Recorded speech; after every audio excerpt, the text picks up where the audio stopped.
ముఖ్యంగా మొన్న మహారాష్ట్ర ఎన్నికల సందర్భంగా పాత్రికేయ మిత్రులు శ్రీ రాహుల్ గాంధీ గారి పత్రికా సమావేశంలో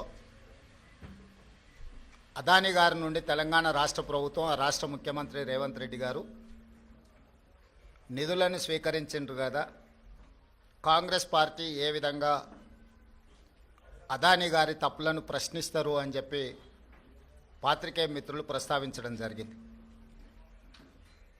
పాత్రికేయ మిత్రులకు చాలా సందర్భాలలో నేను వివరణ ఇచ్చిన, రాహుల్ గాంధీ గారు కూడా విస్పష్టంగా ఒక అంశాన్ని ప్రస్తావించారు.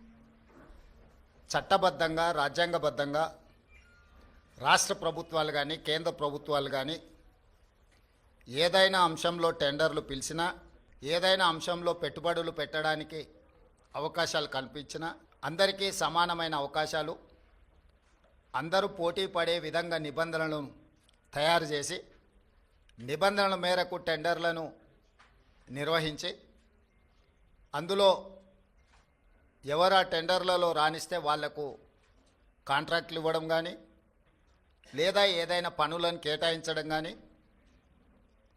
ఏదైనా విషయాలతో అదానీనే కాదు అంబానీ కావచ్చు, టాటా కావచ్చు, బిర్లా కావచ్చు, ఈ దేశంలో ఉండే ఏ సంస్థలకైనా రాజ్యాంగబద్ధమైన రక్షణ ఉంటుంది, వాళ్ళు పెట్టుబడులు పెట్టడానికి అవకాశం ఉంటుందని రాహుల్ గాంధీ గారు వివరించడం జరిగింది.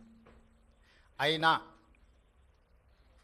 జర్నలిస్టులు కావచ్చు, రాజకీయ పార్టీలు కావచ్చు, పదే పదే తెలంగాణ రాష్ట్ర ప్రభుత్వానికి ప్రతిష్టాత్మకంగా తెలంగాణ రాష్ట్ర ప్రభుత్వం భావించి ప్రారంభించిన యంగ్ ఇండియా స్కిల్స్ యూనివర్సిటీకి కార్పస్ ఫండ్ కింద రాష్ట్ర ప్రభుత్వం నిధుల స్వీకరణ కోసం చేస్తున్న ప్రయత్నంలో భాగంగా చాలా సంస్థలు ముందుకొచ్చి రాష్ట్ర ప్రభుత్వం ప్రారంభించిన ప్రతిష్టాత్మకమైన యంగ్ ఇండియా స్కిల్స్ యూనివర్సిటీకి నిధులను ఇవ్వడం జరిగింది.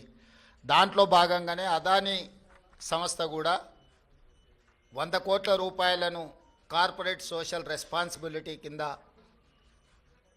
తెలంగాణ రాష్ట్ర ప్రభుత్వం ప్రారంభించిన యంగ్ ఇండియా స్కిల్స్ యూనివర్సిటీకి ఇస్తాము అని చెప్పి ఆమోద లేఖ ఇవ్వడం జరిగింది.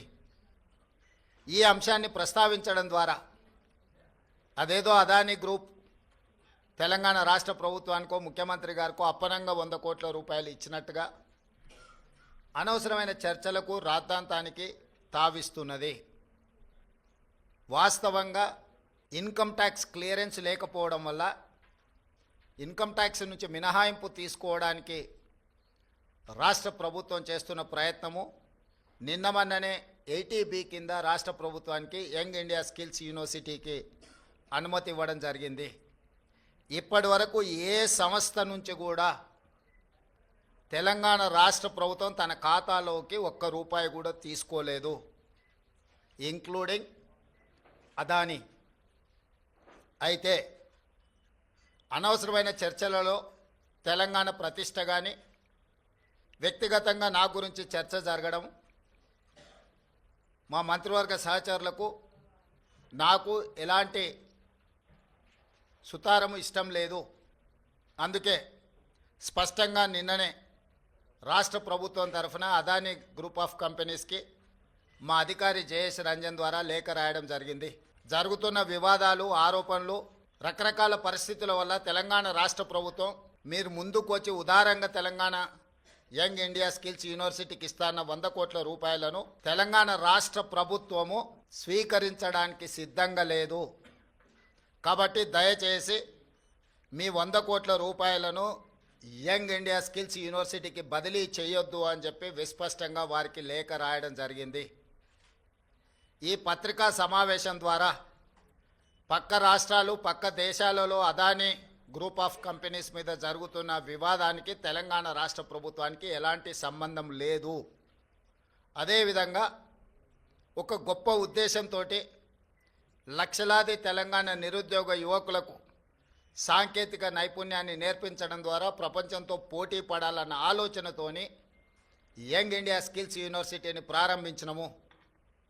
ఒక సదుద్దేశంతో, ఒక గొప్ప ఆలోచనతో ప్రారంభించిన యూనివర్సిటీ వివాదాలకు లోను కావడం నా మంత్రివర్గ సహచరులకు, నాకు, తెలంగాణ రాష్ట్ర ప్రభుత్వానికి ఇష్టం లేదు. అందుకే తెలంగాణ రాష్ట్ర ప్రభుత్వము అదానీ సంస్థ నుంచి 100 కోట్ల రూపాయలను స్వీకరించకూడదు అని నిర్ణయం తీసుకున్నది. ఈ విషయాన్ని మీడియా మిత్రుల ద్వారా సమాజానికి మేము చెప్పదలుచుకున్నాము.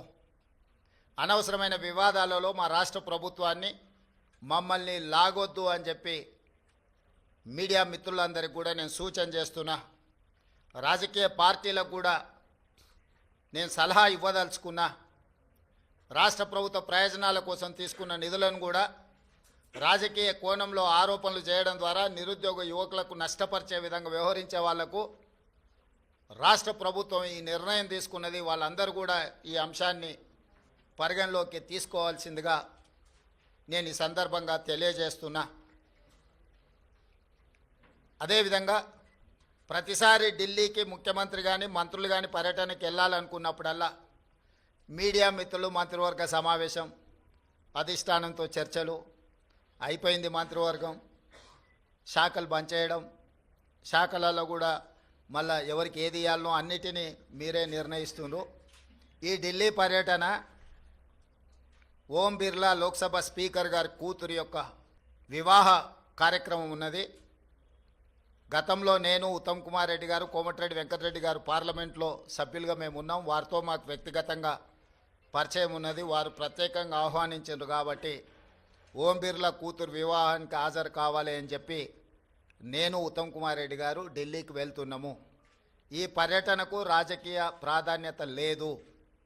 ఈరోజు సాయంత్రం వివాహ కార్యక్రమంలో పాల్గొని రేపు తెలంగాణకు సంబంధించిన లోక్సభ, రాజ్యసభ సభ్యులతో ఒక సమావేశాన్ని ఏర్పాటు చేసి రాష్ట్ర ప్రభుత్వానికి రావాల్సిన నిధులు, ఇవ్వవలసిన అనుమతుల మీద కేంద్ర ప్రభుత్వంలో మంత్రులను, ప్రధానమంత్రితో సహా లోక్సభలో ప్రస్తావించడానికి అవసరమైన విషయాలను వాళ్ళతో చర్చించి వాళ్ళకు కొన్ని సూచనలు చేసి దానికి సంబంధించిన లేఖలు మా పార్లమెంట్ సభ్యులందరికీ కూడా ఇచ్చి పార్లమెంట్లో ప్రస్తావించడానికి అవసరమైన సమాచారాన్ని వాళ్ళకి ఇవ్వడం ద్వారా తెలంగాణ రాష్ట్ర ప్రజల యొక్క ప్రయోజనాలను, రాష్ట్రానికి రావాల్సిన నిధులను, అనుమతులను రాబట్టుకోవడానికి ఒక కార్యాచరణ రేపు నిర్ణయించుకుంటాము.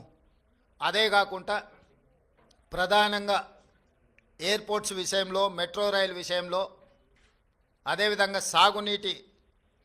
నీటి కేటాయింపుల విషయంలో ఇట్లా ప్రధానమైన అంశాలు కేంద్ర ప్రభుత్వం దగ్గర దీర్ఘకాలికంగా వాయిదా పడుతూ వస్తున్నాయి. రేపు ఎవరైనా మంత్రులు అందుబాటులో ఉంటే అది డిఫెన్స్ కావచ్చు, అర్బన్ డెవలప్మెంట్ కావచ్చు, జలశక్తి కావచ్చు, ఎయిర్పోర్ట్ అథారిటీ రిలేటెడ్ ఇష్యూస్ కావచ్చు, మంత్రులు ఎవరైనా ఉంటే రేపు అపాయింట్మెంట్స్ ఒకవేళ దొరికితే అందుబాటులో ఉన్న ఎంపీలు, అందుబాటులో ఉన్న మంత్రులము ఆయా కేంద్ర మంత్రులను కలిసి రాష్ట్రానికి రావాల్సిన నిధులను, అనుమతులను రాబట్టుకోవడానికి ప్రయత్నం చేస్తాము. ఈ ఢిల్లీ పర్యటన ఇంతే. కొంతమంది హరాజ్ పాట పాడినట్టు 26సారి, 27సారి, 28సారి అని ఇట్లా హరాజ్ పాటలు పాడుతారు. వాళ్ళలాగా పైరవీల కోసమో, కాళ్ళు పట్టుకోవడానికో, కేసులను ఎత్తేయించుకోవడానికో, మోడీ ముందు మొక్కలిల్లడానికో ఢిల్లీకి వెళ్ళడం లేదు. కేంద్ర ప్రభుత్వాన్ని అవసరమైతే నిలదీసైనా రాష్ట్ర ప్రభుత్వానికి రావాల్సిన నిధులు, అనుమతులను తెచ్చుకోవడానికే మేము ఢిల్లీ పర్యటన చేస్తున్నాము. ఎవరి కాల్లో పట్టుకోవడానికో, కేసుల నుంచి తప్పించుకోవడానికో, గవర్నర్ నుంచి అనుమతి ఇవ్వకుండా ఆపుకోవడానికో మా ప్రయత్నం కాదు.